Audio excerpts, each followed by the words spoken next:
The iPhone 6s is around the corner, but once again, clones have beaten Apple to the punch, and this time they are better than ever.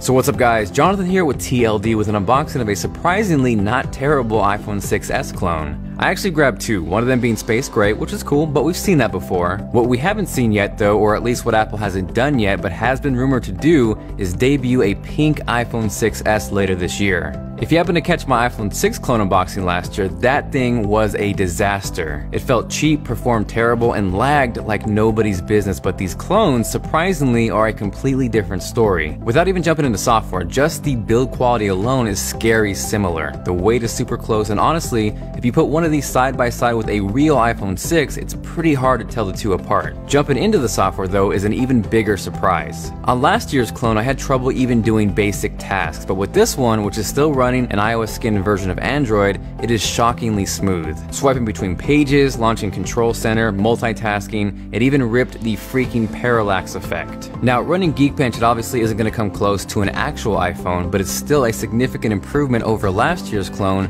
more than doubling the multi-core score. As far as the rest of the accessories go, you get a SIM card tool, some clone papers, a knockoff lightning cable, the wall charger, and then some cheap knockoff earpods, which you can grab for less than $5 on Amazon. The camera isn't great, but again, it's better than last year's clone, so if that was a potato, this is a sweet potato. Aside from that though, especially for under $200, I might even say that this thing is usable, at the very least, if not a phone, a really awesome media player. The App Store actually takes you to the Play Store, but scroll through, install a game, and as you can see, it'll actually run it no problem. What you're seeing here is Leo's Fortune, and I'm using this because visually it's one of my favorite apps to demo, but also because it could barely run on last year's clone, and you can see the drastic improvement on this year versus last. Now obviously it's not going to replace an actual iPhone, but again, for $200 it's not bad. So I hadn't initially thought of doing this, but because these things are actually kind of cool, I'm thinking about giving a couple away. If that's something you might be interested in, let me know by going Chuck Norris on that like button and I will make it happen.